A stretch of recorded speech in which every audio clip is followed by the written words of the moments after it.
Welcome to Flat Earth Debate Live. I'm your host, Nathan Oakley, and if you are new to this channel, or you've not done so already, then be sure to subscribe, hit the bell notification icon, and join button if you'd like to become a Nathan Oakley 1980 channel member and keep up to date with the Flat Earth Debate. If you would like to support the channel, there is a super chat that runs alongside each of these shows while they are live, and there's also a PayPal, Patreon, crypto, and thanks button in the info box below the video. Most importantly, if you'd like to join the discussion, simply mute the page you are currently watching, then click the link in the info box below this video to join the panel and express your views on the nature of Earth. If you do join, please don't swear. If you do, you'll be ejected, and if you are, please don't try to rejoin the stream using sock accounts. You'll be warmly welcome back on the next stream. Please also share the show on social media. Sharing the show obviously increases the live audience, but this in turn increases the chances of a more diverse panel, so please share the show on Facebook and Twitter. Now, we are joined by Chocolate Sane, 10th Man Rising, Neil, and a whole bunch of people in Discord, so welcome, one and all. Good morning, good morning. Hey, good morning. Yo, good morning. So straight off the bat, we had Tommy Hench in, so shout out to Tommy Hench, who is a very interesting character. He's a boxer, and he goes out shouting at people, generally getting very angry, and then beating them up. That's what boxers do. But he's full of bravado, he's a good guy. Check him out, Tommy Hench channel. But he had his head bitten off just because he suggested I did a bit more on TikTok. So I've subsequently bitten his head off. Sorry, Tommy, if you're out there, I love you, my friend. It's nothing personal. It's just I've had a bad day. Anyway, with that, any evidence of the distance to the sun? I was going to say real quick, a second shout out to Tommy, especially because he's one of the few globe heads. I want to be nice about it. That used to come on here and argue with us. That has actually changed his mind. So, shout out to you for that. He's also fat, though, isn't he? Let's be honest. Shout out retracted. Well, at least someone has a radius. Do you have something about Earth curve, Nathan? No, I'm just ribbing him, saying he could be in that's better fine. condition, you know, physically. I'm such a wanker. Tommy is in peak physical condition. He could absolutely beat the living crap out of me if he chose to. But me saying he's fat is just my way of ribbing him. And projection. Well, back to your question about the distance to the sun. No, we don't know the distance to the sun, but they think they do because they think they measured a radius value to Earth, and they base it on that and Venus being the exact same radius value as Earth. But you're going to have a radius first, which would be a geometric horizon where Earth curve would start. But we can't even see that. I want to labour this point How more. do they know the radius of Venus? They don't know the radius of Venus. They've just superimposed it, or Huygens did. But Brian is one of the only people who's harping on about this in the most concise way, or the way I would want it to be harped on about, right? The globe Earth requires Earth to be flat to measure the grid system that it uses. The globe, that is. In other words, a prerequisite for having the globe modelled with latitude lines derived from a flat Earth elevation angle to Polaris. Meaning, you need a flat Earth to make the globe. And I want people to be abundantly and acutely aware of this. If you don't hear this and go, holy crap, I can throw in the face of a globe believer that their model, yeah, let's see that model, by the way, requires a flat Earth. Because even if they're going to superimpose the equatorial plane at the centre of their presupposed spherical Earth, it's still going to use the grid system on the surface of the sphere that they're depicting. And that grid system's come from a flat plane. Now, like I say, Brian's logic, subscribe today, has been putting that in an even more concise way than I've been. I've dragged it out a bit to labour the point. But, you know, short of saying you'll need a flat Earth for that, Brian has been saying you'll need a flat Earth to get your elevation angle measurements to Polaris to give you the grid for the globe. The globe is a flat Earth model. Can I ask a question? Hopefully it won't be something I need to defer to Brian, but yeah, go ahead. No, it's just trying to gather my thoughts. So you said it's a grid system, right? So like something like a XYZ coordinate system, something like that. Yeah, it's an XYZ. That's just a Cartesian box, if you will. But yes. Oh, okay. Which one of those lines is curved again? None of them. Oh, shucks. And you can have curved lines. You Okay. can have curved lines within the grid system itself, but the grid system's referencing 0, as is the baseline for Earth. It's the same if you draw out an elevation profile in Google Earth. So the elevation profile. This was the first time we stumbled on this after the Isle of Man debate. Once the wrap-up had all been taken place and the winners and losers had been declared, I'll remind you, we lost because we were begging the question the moment we used the calculator.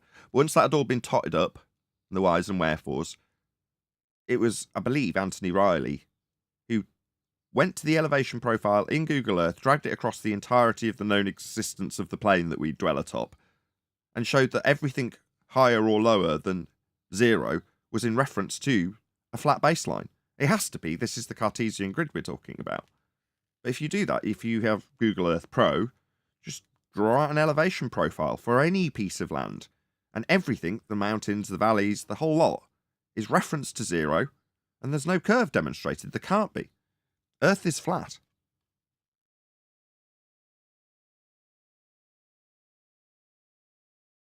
So, today we're going to cover the second part of a video that we kind of covered, but we didn't because we were doing it in the wrong order, so to speak. So 10th shared a couple of videos with us on Tuesday, and we've covered one of them, but not the other. So the other one, I'm just scrolling up now to find it. 10th, what was the title of the video? I think Chocolate wants you to do a 1-minute one before that one. Oh, okay. Well, that And saves I'll me. Yeah. And I'll Yeah. post it Is for that you. cool? No, Yeah, I that's cool. posted it in Master B. If it's cool. Yeah. It's 1 minute long. It's actually nothing to do with globe, bladder, nothing like that. But it's pretty good because it has to Despite do with what you how might be easily thinking. people can get. Sorry. No, how easily human beings can be programmed, right? Yep. Okay, let's give this a go. These Oh, two well, let's do the obligatory. It's actually on YouTube. Happy days, easy to share. So go and check this guy out. Let him know. Nathan Oakley 1980 sent me. Link's going by in the live stream chat now. It's not actually a TikTok video. It's a YouTube video for a change. So check it out and let him know. Nathan Oakley 1980 sent me. As I say, links in the live stream chat. This videographer, if you're listening rather than watching, is The Reckoning Co. Is that what it's called? Okay. Fair enough. two circles are not equal. I repeat, these two circles are not equal. One is in fact larger than the other. What I need you to do is determine which one that is. So, please raise your hand if you believe the blue circle is larger than the red. Okay, do you see what he just did there? He's made a suggestion and made an affirmative statement. It doesn't necessarily mean it's true, but he's made the statement. Now he's forced the audience into making a decision. So I recognise what he's doing straight away. All right. Please raise your hand if you believe the red circle is larger than the blue. All right, very good. Now, before I said anything about these two circles, what was your first instinct? Equal, right? Because they look equal. And the reason why they look equal is because, in fact, they are equal. These Told you. So he just lied. But it forced you into making a decision, so people put their hand up regardless because they were told with a lie that they were different. Therefore, which one's different? Red or green? Well, they have to put their hand up and decide, right? two circles are identical. Yet I got just about every one of you to raise your hand and say that they're not. So No, you just lied to them. That's how easy it is to program people. You just lie to them. what did we learn? That you can lie to people and people will believe you if you're in a position of authority. If you're at the front of a stage telling people, as a authoritarian tutor in this instance, that they are different, then they are different because you've told them that as a man in authority. Me, I've got better discernment than that, or I'd like to believe I've got better discernment than that. That you can be manipulated like that to Manipulated, aka lied to. believe in something that goes against your natural instincts. Just imagine as a child. Just imagine you were told that gas doesn't fill vacuums, and you get an idea of what we're doing here. You're taught that the blue circle is larger than the red. If you say it enough times, you convince yourself that's the truth. If you're told the lie enough times, it becomes part of your reality. And if enough people are taught that lie, that the blue circle is larger than the red, well, now it becomes part of the culture. And if that culture then passes that misinformation along to the next generation, well, now it becomes tradition. Indeedy do. Yes, good little clip there, Chocolate. Yeah, as soon as I heard that, I was just like, "Yep, that's what it sounds like." So thanks. Okay, so the next one we're going to be doing is sort of supposed to be before we did that Make It Stop video yesterday. So this is Yeah, Bill Whittle this again. is, if I could, This is yeah, let me set it up a little bit, if I may. So this one is a guy who's an expert on the Hasselblad camera that was supposedly used on the moon when the astronauts went to a second law of thermodynamics violation place. So this guy is more of a friendly, but he actually just keeps the focus of his YouTube video on the camera, the inner workings of the camera, what could not happen. And he says on his own, the most wonderful things. I mean, we're going to love this video. It's just a different review because it's not like a baller pushing the ball. Hey everybody, this is Gary Fong, and it is the anniversary of the Apollo 11th moon launch. I'm seeing so many things across my feed saying, "Wow, what an amazing achievement, man landing on the moon!" And I couldn't let that go without kind of chiming in, as a professional photographer, some of the problems that I saw with the photographs that were reportedly taken on the moon. So I'll just reiterate what he's just said in terms of who he is and what you need to do. So I'll put a link second time around in the live stream chat. Please let this guy know Nathan Oakley 1980 sent me. He responded to your video. The guy, Gary Fong channel is the name. So the Gary Fong channel is the name of the YouTube channel. So please check him out right away. You know, go. It'll take you 20 seconds to leave a like and say Nathan Oakley 1980 sent me, and then just come straight back. Like immediately. I mean, literally immediately. Hello, John. I need breakfast. I do have an Hello. issue with it, and I'll show you what the different inconsistencies are, and then you can decide for yourself.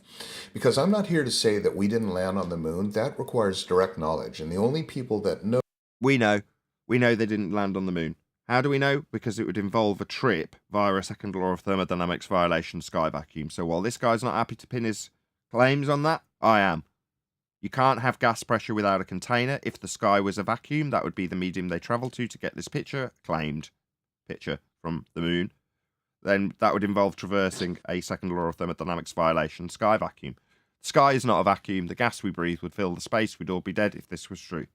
Know if we landed on the moon or not would be the people that were actually there. Everything else is hearsay. We either heard or we saw articles or videos of or photographs of the moon launch and landing and things like that. But so I'm going to do this in a different way and just basically ask questions from a technical perspective. I now see why Tenth wanted this to precede the one with stop it now or whatever it was. So even in his own disclosure, he's pointing out that the people putting the arguments to him are detailing how Buzz Aldrin and Neil Armstrong, specifically Buzz Aldrin, but more covertly with Neil Armstrong, saying that they didn't do it. They didn't go to the moon. So it would have been an interesting way to... I should have done it the wrong way around, Tenth. I should have listened. Perspective from a professional, how could these photographs actually exist from the moon? Now, I'm saying that as an expert because I was a professional photographer for 20 years, and I shot most of my career with Hasselblad cameras. So I know these cameras inside and out. I know how to load the film in the dark. I know how to operate it, and I even know the sound that the camera makes if there's a problem with the leaf shutter. And I'm not alone. There's a lot of photographers who photographed millions of exposures with Hasselblad cameras. And for those of you very valued... Gone, whoever that was. Grunting. Sorry, my mic was open. I was being facetious. I was just disgusted. But who is this reprobate retard, by the way? A guy who's owned and used and operated a lot of Hasselblad cameras, apparently. Apparently. Sorry, I haven't been keeping up with flat Earth debate the past couple of days. This is rude. This is remedial nonsense. Because? Good to have you back, man. No, it has to do with yesterday's review where Bill Whittle referenced the camera that came out of side of the LEM and took a selfie of Neil Armstrong. And so this guy who knows the camera in question is going to destroy it all. Sorry, I missed yesterday, and I missed most of the context. So sorry about that. I'll go on mute. Professionals, seasoned professionals who are experts in Hasselblads. You'll probably appreciate this a tiny bit more because I'm going to go into a little bit of technical detail explaining why these photographs from the moon probably didn't come from the moon. Now, not only was I a professional photographer who used Hasselblad cameras, I was also sponsored by Hasselblad as a visiting lecturer for Hasselblad University. And I also was the operator of Pictage Incorporated, the largest pro digital film lab in the United States at the time. And so I know a lot about handling of film, how it's processed. I know a lot about film characteristics. As long as he doesn't attribute his knowledge to being science, I'm quite happy with this guy's credentials. I don't know about you, QE. It seems like he knows his stuff. So far, so good. And I know a lot about the photograph. Pardon? It's not a photograph. We already covered that. Oh, you already covered it? Okay. Yeah, it's come from a second law of thermodynamics violation, sky vacuum, so it's definitely not real. We can debunk that off the bat. The guy wasn't prepared to put his stamp on the fact that the moon landings didn't happen. We were, I did, and we can move on. Chrome 160 film that they shot on the moon, and therefore I can talk meaningfully about why the camera probably didn't 100% impossible with the camera that I actually held, the decommissioned moon camera that I held in my hands, absolutely could not have delivered those images, and we'll go into that now. So this is a decommissioned lunar surface. They basically, what they did was they took cameras to the moon, and then they pulled off the film magazines, and then they left the cameras on the moon because they're very limited payload in terms of weight. They could either bring moon. See, he's fully prepared to buy the rest of the story and peddle it like it's true. Moon rocks back or cameras. They didn't really care about the cameras, so they left the cameras there. Did they? No, they didn't go at all. They couldn't have left the cameras there because that would involve a trip through a second law of thermodynamics violation, sky vacuum. I'm not entirely sure why, given that you're debunking the very notion of the pictures themselves that are claimed to prove they went there, that you're giving us a rendition of the story of how they left the physical body of the camera there. Why would you do this? Just stick to what you know. Don't peddle this. You don't know this. This is a decommissioned camera, and there's a few of them. I think they only brought one camera back from the moon. Most of the other cameras were left there. Why does he keep doing this? Stop telling us what happened on the moon. You weren't there. You didn't see. All you can do is tell us about how the camera would operate. So get on with it. This is the story they tell. But he's showing you.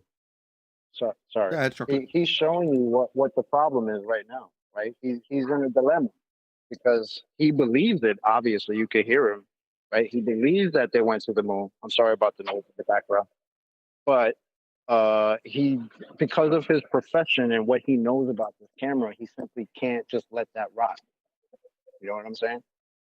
I'll mute because I know it's noisy. Sorry. Well, if you've watched this before, then fair enough. If his rendition of the story is to point out that the story can only be bunked based on the fact that they've claimed this part of the story is true, therefore, if that's a lie, obviously it can't be true. And now he doesn't even have to draw that conclusion. I just don't want to hear him give us renditions of a story that he's not qualified to give us as being true. They were actually on the moon surface at all. But let me just talk about the camera. The first thing about this camera that I notice is it's a remarkably similar to the off-the-shelf 500 ELM camera at the time with a 50mm Zeiss, I think it's T-Star f5.6 lens. What made this camera slightly different is that they pulled all the leather, the cosmetic leather off it. So it was, from what I could tell, it was a bare metal camera. The film back, normally, which is a 70mm film back. And it looks more tech, doesn't it? Without the leather on it. It'd look a bit too 70s. Whereas it looks really high tech like that, I would say. Probably why they picked it. It's just a prop. This was a 200 exposure film back, which, you know, kind of makes sense. Changing film magazines in the middle of a lunar walk doesn't make sense to me, not with, the big gloves and whatnot. But the other thing that I thought was really interesting is how come this isn't weather sealed? How come there's all these like holes and crevices, like right here in the dark slide, microdust can get inside there. This seems like basic rudimentary debunking, but fine. Oz wants me to make a funny joke. I feel obliged, so here it goes. The globe. Thank you for the super chat, Godzilla37. Go between the film plectrum and the lens, dust up the lens, and really screw things up. So I didn't know how that worked. The other thing, too, is when I saw the actual camera, and I've seen it a number of times at the Smithsonian, at Photokina, is when you look at it, there's a number of things that absolutely do not make sense if you are a knowledgeable professional photographer who has shot with Hasselblads. So, number one is this. Okay, so caution, do not touch the glass surface. That glass surface that they're talking about is called a reso plate. And that reso plate gave the little squares that they used later, that they said they used later for positioning, distances between things, although you could overlay the squares on top of the actual photograph and do the same thing. But the other thing that was really kind of interesting is what I saw here was the remove dark slide. Now the remove dark slide warning here, it says remove dark slide before installing the magazine. Now if you are in fact a Hasselblad photographer, you'll know that the dark slide has to be in when you take off or remove the film magazine from the camera. And the reason that's the case is because the dark slide protects the film from being exposed as you're taking the film magazine on and off. Doesn't that make sense? So you're saying that when you take the film out, like in a modern real film camera, you just have a rewind mechanism, sometimes it's manual, so that you can protect the film inside a little capsule. We're saying with this that you have to put a little dark plate behind the film itself to protect the film once you take the magazine out. Okay, yeah, that makes perfect sense. You don't want to expose the film or fog the rest of it while you take it off or put it back on, because that's film, right? It's sensitive to light and temperature, which we'll get to in a second. But so that's the reason why you have to have the dark slide in. In fact, in a Hasselblad camera, you cannot mount the film magazine without the dark slide being in. There's a button on top, and it'll catch it. It will not engage, and you cannot mount or take it off without the dark slide being in. So this thing here about remove dark slide before installing magazine, that was really strange. When you are a professional at anything and someone hands you a piece of equipment that is weird, you're going to say this is weird. Like if you're a race car driver and you're driving a... I don't see how this couldn't just be easily overcome with a just so story from NASA, frankly, but here we go. A Ferrari, and it has 1, 2, 3, and 5th gear, but 4th gear's missing. You're going to say, whoa, something's really weird about that, right? It's just weird. So this, being a very, very seasoned professional photographer and kind of an equipment nerd, caught me really off guard. I thought that was just really strange. So the other thing that I thought was weird is Hasselblad, or NASA, screwed, you can see a screw right here. They literally screwed on these levers so that the astronauts can turn the shutter speed dial. They're locked together, so the shutter speed and the aperture dial were locked together so that they would go in unison. And that makes sense because the exposure is set by what's called an exposure value. An exposure... You've watched this before, 10th. Does he get to something particularly juicy? Yes. Be patient. Value is the equivalent, like say for example, 1/500th of a second is equal to f5.6 is equal to 1/250th of a second at f8. And exposure value stays the same, but like a slide rule, you can move that around, keep the same exposure, but you're just changing the shutter speed and the aperture while you're doing it. So I thought that was kind of cool, except for the case that if you are shooting on the moon with a 50mm lens, which is a very, very wide angle lens, infinity is probably anywhere from 2 feet ahead at f16. It's almost infinite depth of field. So for them to screw it in lock the two, but then make them movable, man, that's a disaster. Because look what happened to this poor shot right here. 1/4 of a second at f16. Now, that's blurry, but ridiculously overexposed. Where they should have been was locked down. Hey, John. Hey, what's happening? We're looking at Hasselblad cameras. At 1/250th of a second at f16. Okay, so that's completely wrong. But this puppy is screwed in and dialed in. That didn't make sense to me. And again, I'm talking about if you were a race car driver and you got in and said the tachometer only goes up to 1,000 RPM, you would think something's really weird. Now, why is it like that? Are they signaling you with something, or was Hasselblad just like, whoa, we just blew it so bad? You know, it just doesn't make sense. That doesn't make sense. But also what really doesn't make sense, and I'm going to ask you this, just common sense here. If NASA publishes that in direct sunlight, the temperature on the surface of the moon reaches a boiling 250 degrees Fahrenheit, while nighttime temperatures, in other words, when they're on the dark side of the moon, go down to minus 208 degrees Fahrenheit. Okay, so let's just keep that in mind. 250 degrees will boil water. You've got slide film. I don't know if you've ever left film. So many of you have never even experienced film, but if you've left film in a glove compartment on a hot day, you'll expose the film. Okay, so not only will you expose the film, but the film can decrystallize and melt. Regardless, that it's not going to be good for the film to be shot or in an environment of 250 degrees. And this. Okay, so you're saying it's not good for the film. Okay. Source right here is NASA itself. Okay, so NASA is telling you that the temperature on the surface of the moon is a boiling hot 250 degrees. With that, we're going to take a non-insulated camera and walk around on the moon, and it's not weather protected for dust, which would completely ruin the camera, the shutter mechanism, and everything like that. And this is what really I thought was weird. It said the film had an S-star polyester base, which had a melting point of 254 degrees Celsius, or 490 degrees Fahrenheit. So anyway, I put this up here, and I said, this is really weird, everyone, but as a professional photographer, how could they have ever brought back slide film after an excursion on the surface of the moon for about half an hour in boiling temperature, hot enough to boil water? I put that on, let's just answer that. They didn't. Yeah, it's all a massive sham. It's a lie. They didn't go to the moon.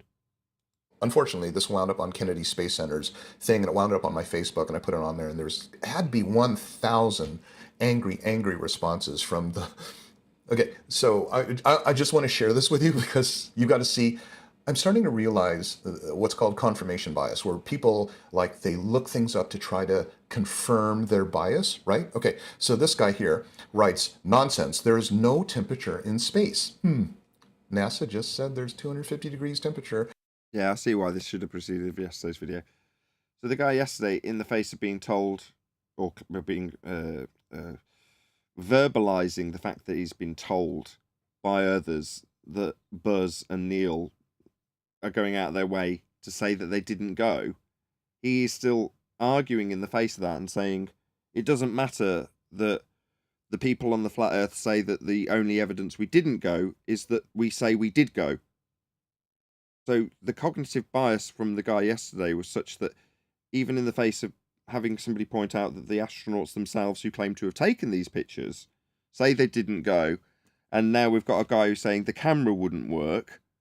You'll have people who these are anti-flat earthers, by the way, who will go against the rhetoric of their own priests.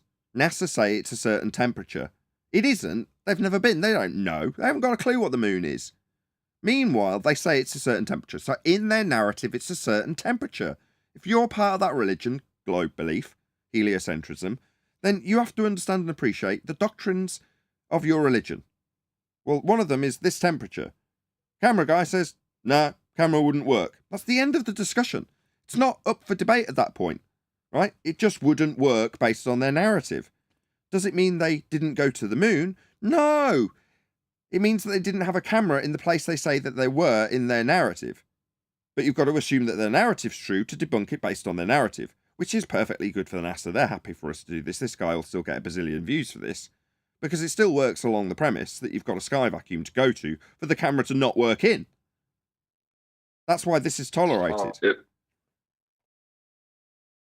Is it okay to say that the Hasselblad would both work and not work in Narnia?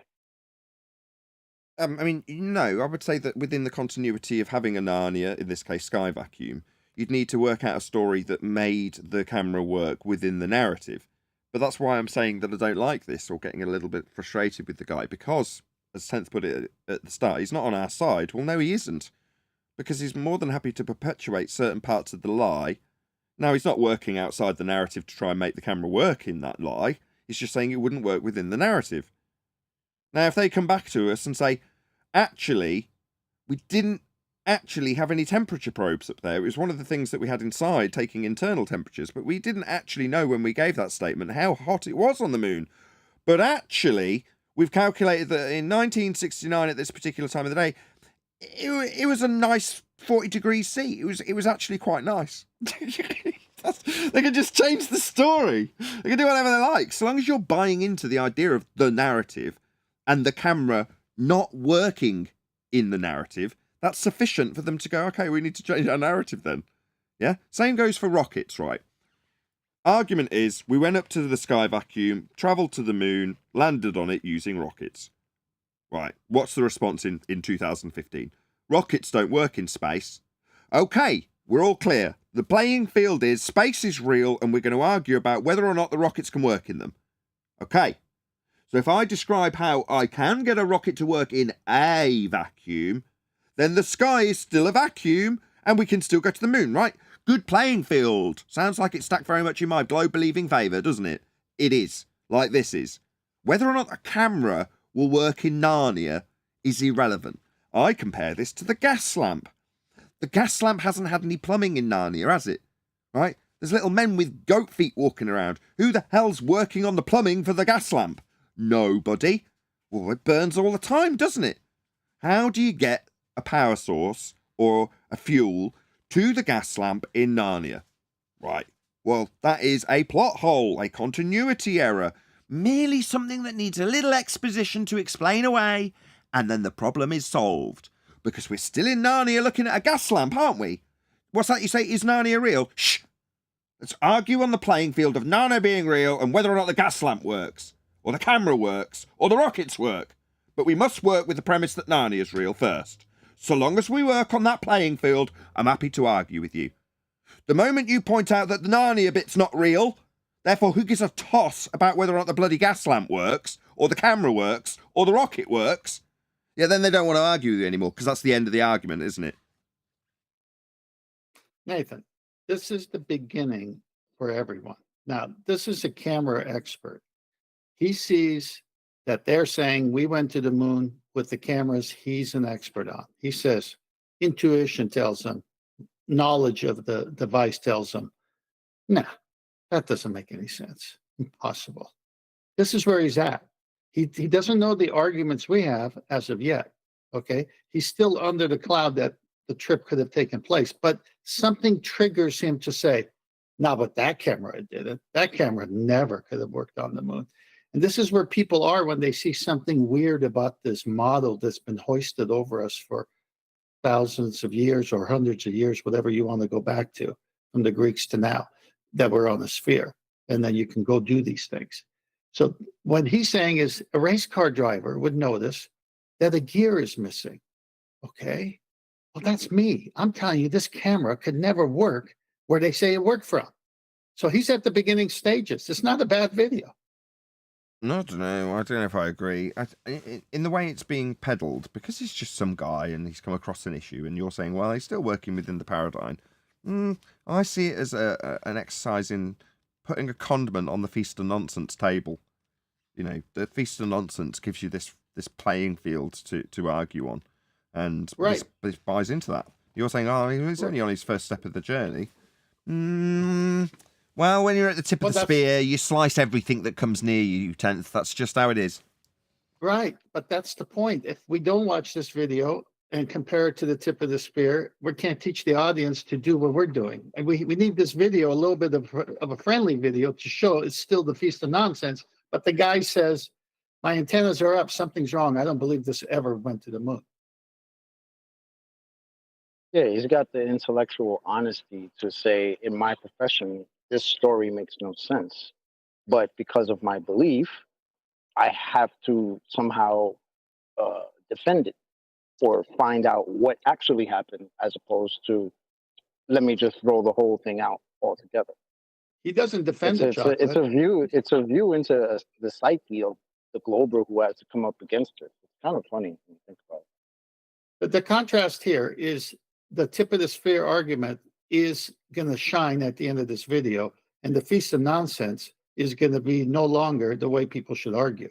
But this guy's at the beginning of it saying, I smell a rat. I'm not exactly sure what's going on, but there's no way that camera ever went to the moon. But I do understand what he's saying. Out in the middle of space, in a vacuum, where there is nothing for radiation energy to energize the molecules, to rub them together, to create heat, which is called radiation. It's thermodynamics. So there's three ways to heat an object. One is radiation, second one is conduction, and the other one is convection. So conduction would be just touching things together, right? So you touch your hand on a hot plate, and that's conduction. And it's, wow, that's hot, okay? Convection is when there's a liquid around that actually lifts the temperature or transfers the kinetic motion of this excitation energy of rubbing molecules together from one object to the other. So this guy looked up something and said, you know, in space, there's no temperature because it's a vacuum. This is correct because there are no molecules to rub together. Bravo, you're so smart. That's not the case here because a camera is an object that has molecules. So when it is exposed to radiation energy, guess what? The camera gets hot. So this guy says the temperature. But it didn't. It didn't get exposed to anything. It didn't go through the sky vacuum that you're assuming is still in place to have this argument. Like I say, that's why I object to it. You know, so the guy comes back at you and goes, no, in space it's like this. All right. So again, both sides have to decide whether or not space is one way or another. You see? So this buys into the notions of space, gives them all the credence they ever need, and argues about a minor detail within the paradigm that is definitely still solidified and true in both of the mind's eyes, the two people arguing here. This guy still believes space is real. Yeah? Because he's arguing about how space, which isn't real, would affect the camera. The space that he's told is real is the one that he just explained. He's not where we're at. But again, it's at the beginning of him saying, something smells here.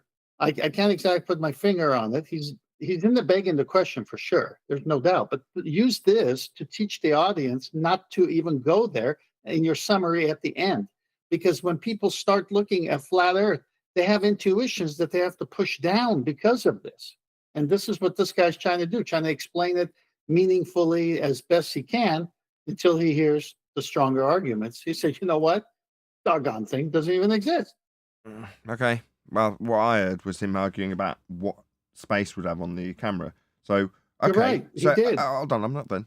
So, how we would perceive the gas to be fed via the, I don't know, the field that is laying on top of the snow that naturally pulls all of the gases towards the metal on the lamp so that it can absorb it through a little grate that's at the bottom that you can't quite see because it's covered in snow. So that's how it works in Narnia. Yeah? We all clear? Narnia's real within this context. You understand that, right? When I tell you about how the gas got to the lamp? To debunk it? Now maybe you could explain how that isn't the case and gas won't pool on top of snow in Narnia. And so it goes on. If he can give himself a plausible explanation how this thing that can't work in Narnia is working in Narnia, that's all he needs. All he's looking for. He ain't looking for flat Earth. Exactly. Temperature of an object in space depends on irradiation density, albedo. Albedo. I had to look that one up because very few people know what albedo is. And albedo basically means the reflectivity of an object such as a piece of paper or planet or whatever. So it's albedo. Hey, baby. You know, I'm so smart. I like the albedo of your white dress. Anyway, okay. So to increase albedo, the camera was covered by a white envelope. Oh, really, was it? Where did he see that? This greatly reduces the temperature of the camera. But if it's in space, the camera has no temperature, according to you. Water, for example, boils at room temperature in a vacuum. There's no temperature in space. Water boils at room temperature in a vacuum. Smart guy. And then, is it the same guy? No, a different guy says, well, the temperatures went even higher, maybe 340. The thing is, being actual scientists, they use the Kelvin scale, which you've never even heard of. Really? That's kind of weird. I have a degree in pharmacology from the University of California. You've never even heard of, which makes 250 about 9.5 degrees Fahrenheit. So 340 K is a bit warmer than 9.5 degrees at 170 degrees Fahrenheit. As to the length of the lunar day, have you ever seen phases of the moon? All you've got to do is look at the thing, as people have been doing for millennia. You think you're sticking it to the man when really you are just displaying astounding levels of ignorance. Sound familiar? Yeah, well, the problem is, mate, you're arguing within a paradigm that they've got control over. It's their paradigm, right? Your paradigm too. Isn't that weird? How you're being called thick? Because you're disagreeing with somebody in the paradigm that you're actually defending when you talk about how things will or will not work in Narnia. I mean space. Yeah, that's a problem, isn't it? Now, I don't have that problem. Yeah, when these Muppets come to me, I tell them, no, space isn't real. What's that? It would have the right temperature in your version of a place that doesn't exist. Outer space, sky vacuum. Sky is not a vacuum. Yeah? Dude, Gary, you know how vacuum works? Yeah? What would happen to the gas pressure we're breathing if the sky was a vacuum? For you to argue about how the temperature's going to be affecting the camera in an area that would have all of the gas we're breathing immediately vacate into it. We'd have never developed gas pressure in the first place if we were in a vacuum. If Earth as a ball was in a vacuum, the first molecule of gas would come out of the ground and immediately sod off into space, never to return. And every subsequent gas particle that ever left the ground would immediately vacate into the space, never to return. Because there's no containment. So, in your paradigm that you're arguing about how space is real, we'd all be dead in reality. So it's meaningless nonsense. But you're going to, what, concern yourself with how this dick who's commented on your video is telling you how space, yours and his religious belief of it, works? Right, okay, yeah. Appeal to how well educated you are and how dumb he is. Yeah, I'll do that when I point out that you're arguing in Narnia. Yeah, I've got the right to do that because I can debunk both of your positions simultaneously. By pointing out the space isn't real, it's a violation of natural law. Second law of thermodynamics, sky vacuum, isn't real. Yeah? You talked earlier about certain laws of nature, didn't you? Thermodynamic laws? Yeah, maybe you should have looked a bit further into those laws before just cherry-picking out the bits that work within the paradigm you're arguing against this commenter with. Yeah. Go ahead, Dan. Bravo. This is a summary I was looking forward. Good job. Oh, I've never heard of the Kelvin scale. So here's what he was saying. It's like he's saying it's 250 degrees Fahrenheit, but because they're scientists, they use Kelvin, which is therefore about 10 degrees Fahrenheit, and so it wouldn't have even gotten hot. Okay, so I said, okay, so this is like me saying I weigh 180 pounds, but since I live in Canada, where we use kilograms, I actually weigh 82 kilograms, so I'm really light. I said, that's what you just did. You changed the units, reasoning that K is what scientists use, but kept the value the same. Okay. So in space. So we're changing the value of the weight of the gas that's crawling along the snow in Narnia. Well, you've said that the weight of the gas in Narnia is in kilograms. I'm saying it's not in kilograms, it's in pounds. All right, but gas expands in all directions to fill whatever volume it's got. It doesn't crawl along snow, and gas lamps can't culminate in a little grate that has the gas pouring down into it so that it can power itself. Those things are all not real in Narnia.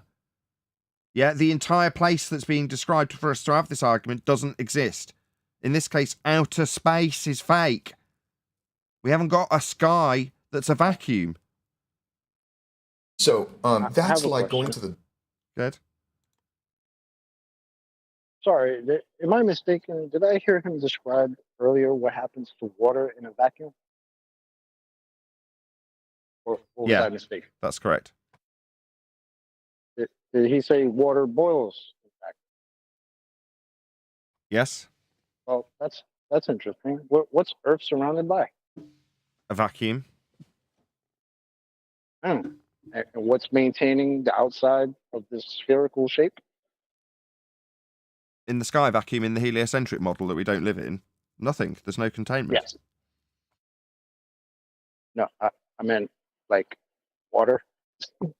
Oh, yeah, there's We're water claimed to surrounded be by on the outside of the ball in the vacuum. That's right. exactly. So he just described how water acts in a vacuum, but yet still believes it's a vacuum and still believes we're surrounded by water. That's it.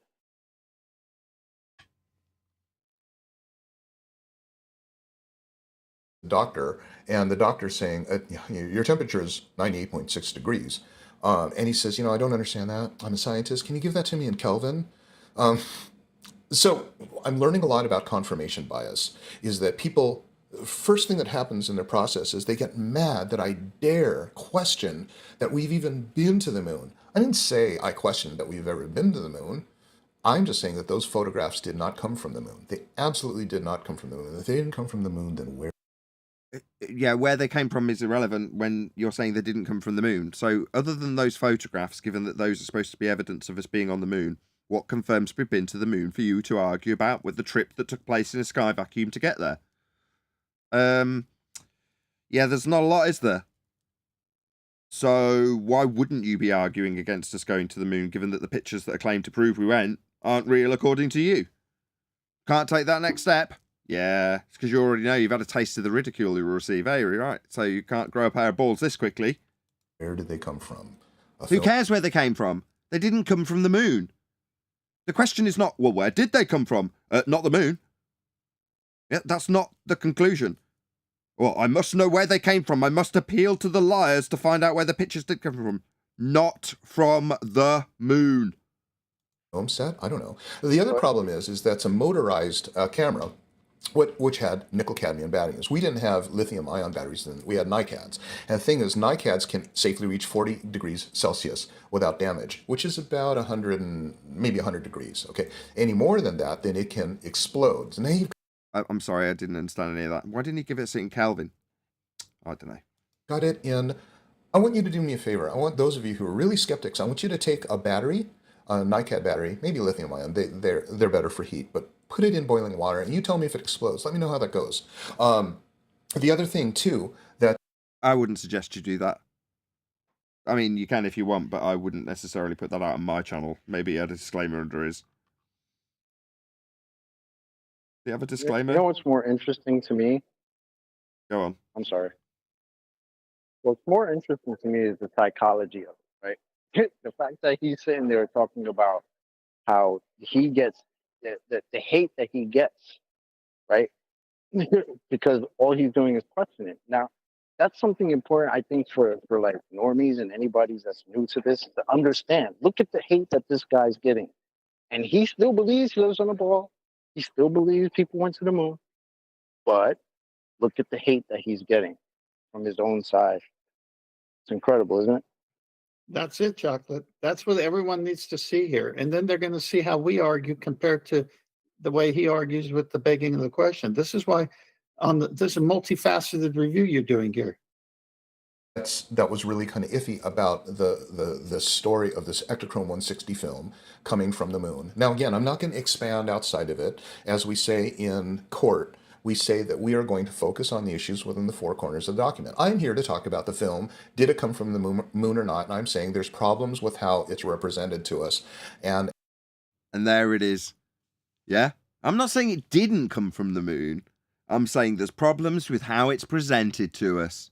So if they change the way it's presented to us, in other words, make up a story that makes it seem feasible, you'll be happy then.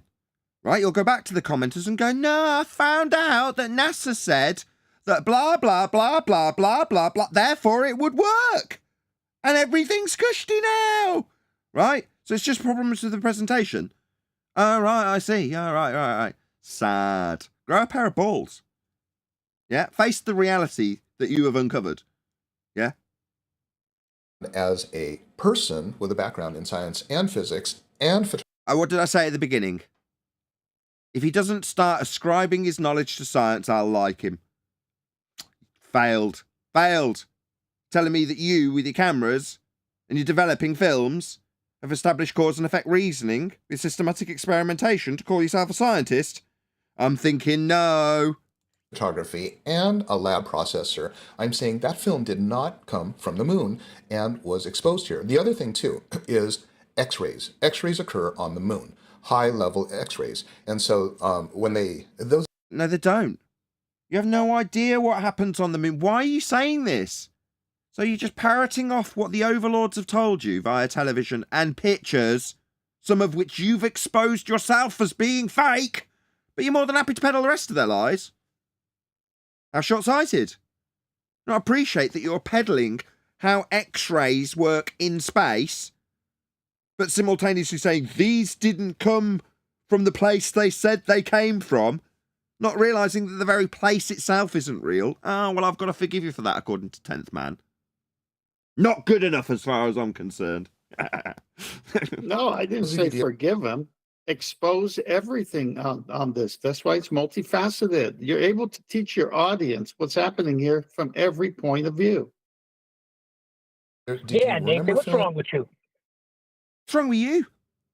And you would have to put it through the TSA machine, but a lot of people would want to take the film out so it wouldn't get exposed in X-rays. Do you remember that? Or are we so far into digital now? Those of you who do remember that we took our film out over ISO 400 because that was very more light sensitive, made it more X-ray sensitive. We took it out because we didn't want to get it exposed to X-rays. Unfortunately, there's a lot of X-rays on the moon. How much X-rays are on the moon? They don't even know if an astronaut can survive it.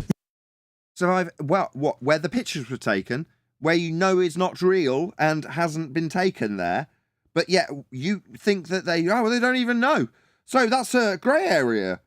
I mean, they could just come back and say there's no X-rays. Would that be a better way of presenting it? Oh, we were wrong about the level of X-rays on the moon, you know. Turns out, after sending a probe through a sky vacuum that would leave us all dead, we landed on the moon again with a remote ship, tested the level of X-rays, and what do you know, zero! It wouldn't affect the camera at all. And all it cost was 20 million. Cheap. Very cheap. Would that be a satisfactory way to present this? Go ahead, John. Narnia is very different than the physics we experience on the ground. So we have to take that into account when we talk about this camera. Well, I mean, personally, I think we should invest another 10 to 20 billion into establishing exactly how different they are in Narnia. Because only then will we know.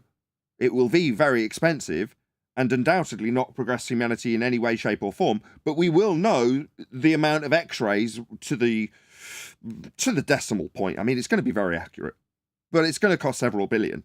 And I think we all would agree that that's an extremely valuable investment to make, because then the presentation would be better in terms of whether this camera would work. It's exactly. Lunar astronauts could be harmed by X-ray outbursts from the sun, and it's an X-ray danger. That's really weird because we've had like 8 manned landings on the moon. I don't know how many Have we? You've seen them? Did you watch them? Have you got pictures from there?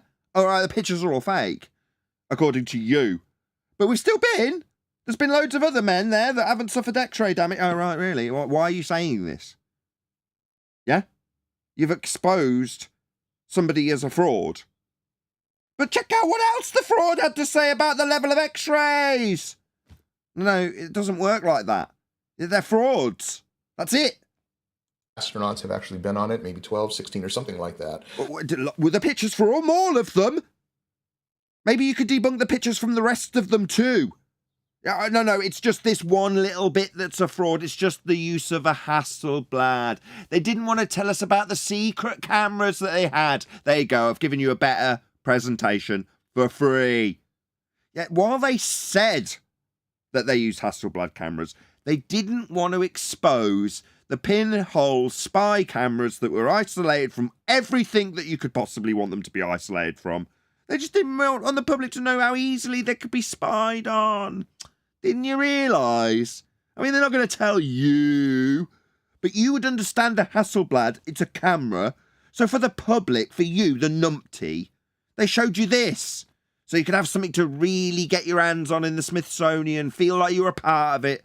If they'd have showed you a little hair and told you there was a lens at the end of it and it was micro nanotechnology, that they were way ahead of their time because they got it from the aliens, if they'd have told you that, you'd be scared, wouldn't you? Now, you might be scared as I've told you about the aliens they got the technology from now, but I only hinted about it and I won't mention it again. So you can be scared of that now until 20 years from now and you figure out a part of the narrative that doesn't work in this bullshit story. But ultimately, the cameras they were actually using were part of the secret technology that we got from the aliens that came from Mars, and they didn't want to scare the public, so they showed them the technology of the cameras of the day. What's wrong with that? Sometimes they've got to tell a little white lie to not scare the public about the aliens from Mars and the secret alien technology that they've been using all along. You know, that sort of thing would have scared them now, but to undo this problem with presentation, we're telling you now. Happy? Now piss off and believe in space. That's what NASA would tell you. But we now know in January of 2007 that moon astronauts may face X-ray danger. Well, if they may face X-ray danger, then the film definitely faced X-ray danger. Did it? So if the liars and frauds that say they went to the moon and claim they got pictures to prove it that were fake are going to suffer radiation damage or X-ray damage, do you not see the problem with this logic? You not see the flaw in this? No? Not obvious? Well, you're very educated, aren't you, like you spoke to your commenters? Very clever. But then I started researching a little bit It more. wouldn't have caused any damage because they didn't know they went to that region of space. I was waiting for that. Nathan, that was a classic rant you just had. That's exactly what this video was meant for. Perfect. Oh, well, while I humbly agree, Chocolate, can you reiterate that point? Because that is a specific detail that the NASA astronauts did disseminate themselves. Go ahead, Chocolate. Yeah, when one of the astronauts, I believe it was Alan Bean, was asked about the supposed Van Allen belts, this dangerous portion of radiation between here and the moon, he denied that he even went through it. And when told by Bart Zabrell that, well, you know, you actually did go through it, then he automatically remembered that he went through it, and then remembered that he had side effects from going through it. Only then. But before that, he did, though. Well, that's not as bad as the guy who said, we can't even send anyone until we figure out how to protect them through it. We need to figure out these problems before we send people to this region of space. Yes. That's just a presentation issue you guys are talking about. You know, about these Van Allen belt particles, and there's a band of radiation that's impossible for anyone to pass through and live. And so I thought, that's really kind of weird, especially now that NASA has just announced that they're sending two mannequins to the moon. Why? NASA will send artificial females to the moon to study the risks of radiation. So they're sending dummies to the moon. They're just laughing at you, Globers. Yeah? They saw how well it went down when Elon did it. Nobody objected. Now NASA are sending a couple of dummies too. Yeah? No, I'm sorry. I'm sorry, Nathan. NASA already did that in 1969. They already sent dummies up. No, they didn't. You can't send people through a sky vacuum. Is that how it works now? Now you send people through things and then you send the dummy? That checks out. That's, you know, all those car crash tests, the real people died first, then they decided to use dummies. Yep. This is going to make a great movie flick in 30 years from now. Sex dolls in space will sell out at the box office. Yeah, it's a very, Well, very my goodness, did we not have a whole bunch of men just walking around on the moon, leaving their footprints all over the place? 2 artificial female bodies called Helga and Zohar will be sent to the moon. According to NASA, they travel around the Earth's satellite and for the first time measure radiation risks to women's bodies before the crews fly there. So, my boobies, my fallopian tubes are getting radiated. I'm just being silly, but why is NASA sending mannequins to the moon 50 years? They're not. They're not. They're just laughing at you so that you can question why they'd be doing it or how they'd be doing it or the flaws with how they're doing it in an area that isn't real. Why would they be sending robots through the wardrobe to Narnia? I mean, why would they be doing it? Why not? Didn't they send Edmund through the wardrobe? Didn't they pick up coats and do it with real people? I mean, why would they? I don't know. I'm just being silly here. That's the essence of what this guy's saying. Why do we need to send robot dummies through the wardrobe to Narnia? Let's just do it for real. We did it back in the day. Years later, after so many men walked around the moon to the... So many of them went through the wardrobe. They just grabbed coats. Why do we send automatons now through the wardrobe? To the point that we stopped going. How many times has the U.S. landed on the moon? 6 crewed missions to the moon landed a total of 12 astronauts, all men, from 69 to 72, and a series of Apollo missions numbering up to Apollo 17. Okay, so that's basically what they are. So Helga and Zohar are these artificial crash test dummy female robots that were conducted with NASA, the creator of the Special Protection Vest. This is considered the largest experiment made for studying radiation exposure related to astronauts outside low Earth orbit. So we are trying to find out if people can live and survive In Narnia. on a moon landing 50 years later after we landed on the moon. And again, so back to my topic. Can I This just photograph. ask a question there? So You may. we're trying to find out if you can go somewhere and survive, even though he's just said we did it 6 times already. The contradiction, even if you give them everything, the contradiction within what they're claiming and the waffle to try and give a reason why, and I don't know what an artificial woman is either, unless he is just mean a mannequin. But the self-contradiction, even if you give them space, is rather glaring, isn't it? They're doing this mission to prove that it was safe for the missions they've already done. As Chocolate said, it's like testing on humans first, then send out the dummy, isn't it? No, it's like saying this Clinique makeup that is used the world over, we're going to send it to the lab to chuck it on some bunny rabbits and give them mascara and stuff to see if it's safe. What the stuff that's already being used. Yeah, so long as we work on the premise that we've already been to the moon, this guy who's talked about confirmation bias is now in cognitive dissonance. Because he's literally debunked this picture's probably come from the same bloody camera. Right? But he's more than happy to lean on the fact that we've already been and say that it's an objection to us needing to go again. Yeah, we didn't go in the first place, and you're unraveling one aspect of how we didn't go in terms of the validity of the pictures that are supposed to prove we went. The cognitive dissonance level's off the scale. Possible. Implausible to impossible. 9.995 on the 10 scale of bullshit. That film could have come back from the moon looking like that and even delivering any kind of exposure. Those of you who are knowledgeable about this, please comment. And 4 days, push. Mission arm is essay. This footage has got the string in it. I'm going to get the pro. 99, proceeded. 3, 2, 1. Ignition. Right away, Houston. Back your grid. I faded out. New tax year. Faded to an ad. Oh, bummer. Start here. Anyway, yes, they're very good. Right, so this guy, take 10th's attitude, not mine. Yes, at the tip of the spear, you are going to get cut if you come anywhere near it, if you're not a sharp. But I don't see it as an excuse. Whereas 10th man's like, look, he's exposing something that he's come across, and more power to him. He's just at the beginning of his journey, perhaps. Well, I don't know. He wants his paradigm. He's on his path to being an anti-flat earther, if nothing else. That's about as far as he may go. In fact, he's probably 90% there just in what he said in this video. But either way, let him know. Nathan Oakley 1980 sent me. Yeah. Please do this immediately. So if you're in the live stream chat, there's about 120 people in there now. It went up to 125 at one point. So woohoo! Thank you for sharing the show and all the rest of it. But there's a link going by in the live stream. So, literally, if you could, do this immediately while the show is live. We'll stay live a little bit longer so that you can come back and we're still here and everything's still comfortable and familiar.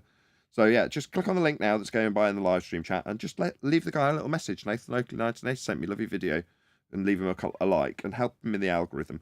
The whole point in doing this is so that were this chap to respond and say, well, actually, no, I listened to your video and appreciate that the second law of thermodynamics, which I did refer to in terms of thermodynamic laws, would debunk the notion of us having a sky vacuum at all, and now I appreciate that the entire thing's a complete lie. That's why they're putting dummies in space when they've already been to space, because there is no space. It's just Narnia by comparison. You can't have gas pressure without a container. We'd all be dead if the sky was a vacuum. When you look at the night sky and and go, wow, space, it's so beautiful with all the stars in it at millions and trillions of miles away. Just bear in mind that as you look towards the horizon, that black bit, which is claimed to be 10 to the minus 17 Tauri in the night sky, is touching the horizon. Right? So, in other words, you've got a sky vacuum next to gas pressure. That's a violation of natural law. Gas would fill the space. We'd have never developed gas pressure in the first place. If the sky was a vacuum, the gas we breathe would fill the space. They never went to the moon. They never traversed the sky vacuum. They never waved goodbye at the Kármán line to gas arbitrarily going down, go boom, boom, when it reaches a point that they can measure the volume of atmosphere, sphere-shaped air, when air doesn't arbitrarily take the shape of a sphere. It fills the volume. It's a law of nature. The same one that debunks space and space travel and outer space and sky vacuums and trips to the moon. It debunks all of it. So if he came back to us and said, yeah, I appreciate all that now, then fair play. That would be the only circumstance probably where he'd actually put a link to my video and commend me in any way, shape or form, or offer me any support in the heavily suppressed algorithmic world of YouTube. But that's the vain hope that I put out there when I asked you to go and let them know Nathan Oakley 1980 sent me, as I hope you're all doing and still hearing me waffle on as you've now come back having done it. Nathan, he's not going to do it, Nathan. Listen, he will never attach himself with flat Earth.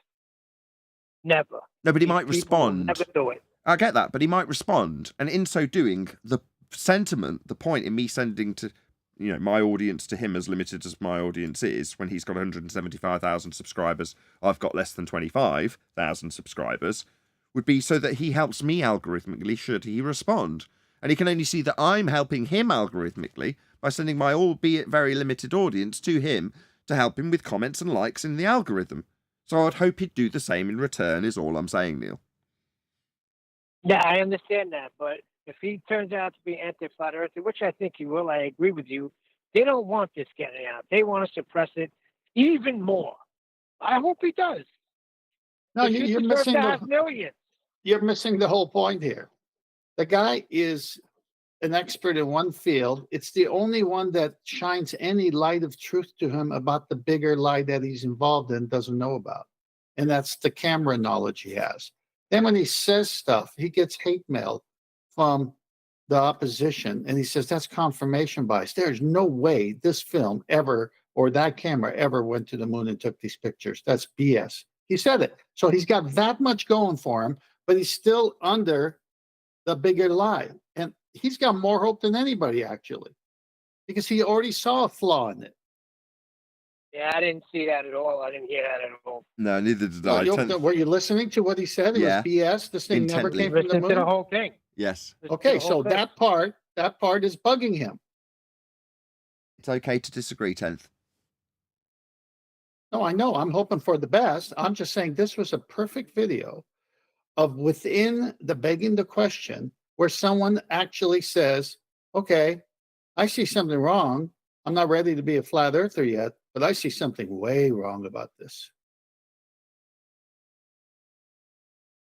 Okay.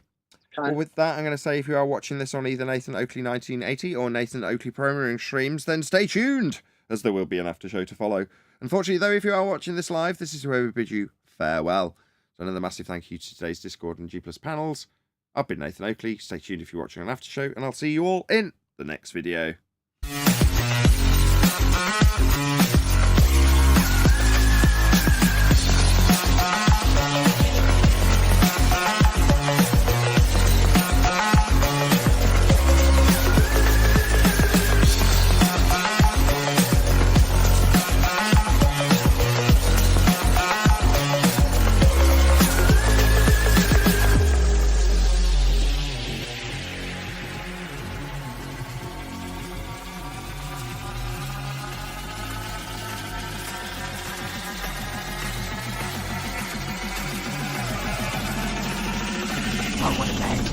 What a lovely day!